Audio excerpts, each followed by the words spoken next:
오버더탑 코멘트 10월 5일 다이나믹한 아시아. 구글은 태국에 10억 달러 1조 3,494억 원을 투자해서 데이터 센터를 짓는다고 합니다. 향후 5년 동안 매년 14,000개의 일자리를 만들 것이라고 했습니다. 구글은 올해 말레이시아와 싱가포르에 수십억 달러를 투자한다고 이미 발표했습니다. 올해 들어서 주가가 20% 이상 하락하고 있는 세계 최대 메모리 칩 및 스마트폰 제조업체인 삼성전자가 동남아시아, 호주, 뉴질랜드에서 수천 명의 직원을 해고한다고 밝혔습니다. 이는 해당 시장의 직원의 10%를 해고하는 대량 해고입니다. 다른 해외 자회사에 대한 대량 해고도 계획되어 있으며 어느 한 특정 시장에서는 10%에 달할 수도 있다고 합니다.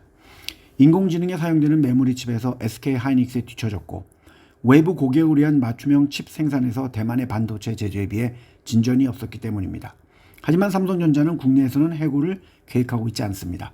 삼성전자는 해외에 약 14만 7천 명의 직원을 두고 있으며 이는 삼성전자 전 직원의 절반 이상입니다.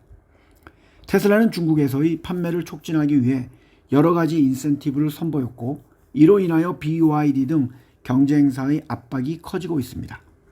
3월 말까지 인도될 후륜구동 모델 3 세단 또는 모델 Y의 SUV를 주문하는 고객은 최대 8전 위안 152만 원 정도의 보조금을 받을 수 있다고 발표했습니다.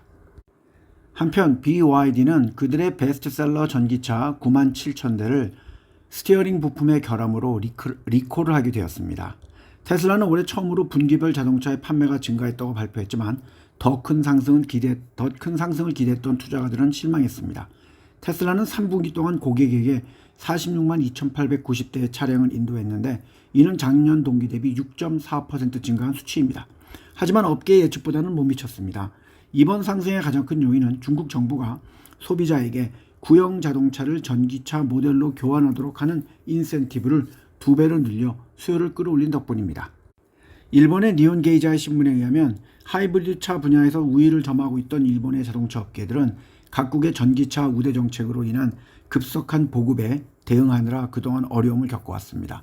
업계 전문가들은 중장기적으로 전기차가 자동차 시장의 주류가 될 것으로 전망하고 있습니다. 전기차 배터리 가격이 내려오고 기술 혁신이 가속화되면서 대중화는 불가피한 추세라고 했습니다.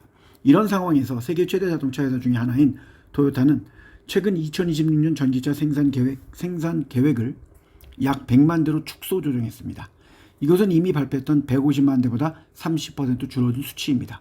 반면 중국의 BYD는 올해 상반기 전기차 판매량이 72만 대로 전년 동기 대비 18% 증가했습니다. 테슬라는 같은 기간 83만 대를 판매했지만 7% 감소세를 보였습니다. BYD의 경쟁력은 저비용 배터리 기술에서 비롯됩니다.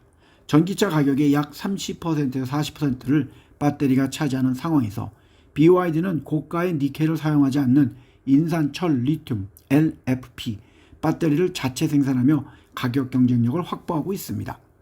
따라서 이들의 배터리는 다른 회사의 전기 차량에도 사용이 되며 토요타도 중국 시장용 전기차의 모델에 채택하고 있습니다.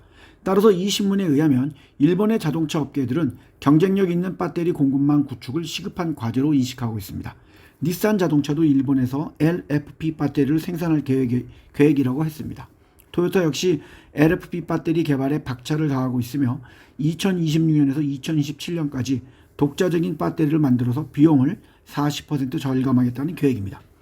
하이브리드 차 시장에서 선두를 달리고 있는 토요타와 혼다는 전기차 시장에서는 각각 22위와 30위에 그쳤습니다. 영국의 한 시장조사 기관에 의하면 전기차의 세계 판매량이 2030년까지는 2023년 대비 3배 이상 증가한 약 3,400만 대에 이를 것으로 전망합니다. 따라서 제가 누누이 말씀을 드리지만 전기차는 대세입니다.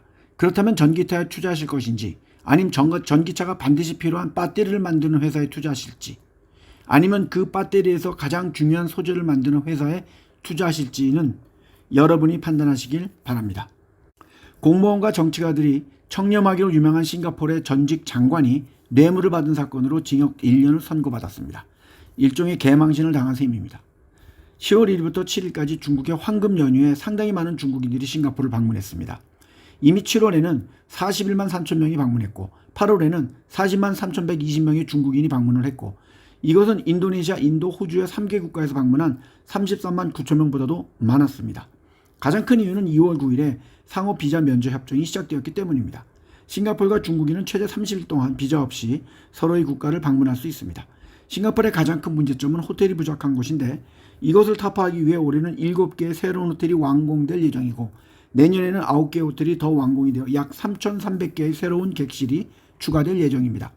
싱가포르 창의공항은 현재 16개 항공사를 통해서 31개의 중국 도시와 연결되어 있으며 매주 430편 이상의 항공편이 중국으로 출발하며 이것은 하루에 60편 이상입니다.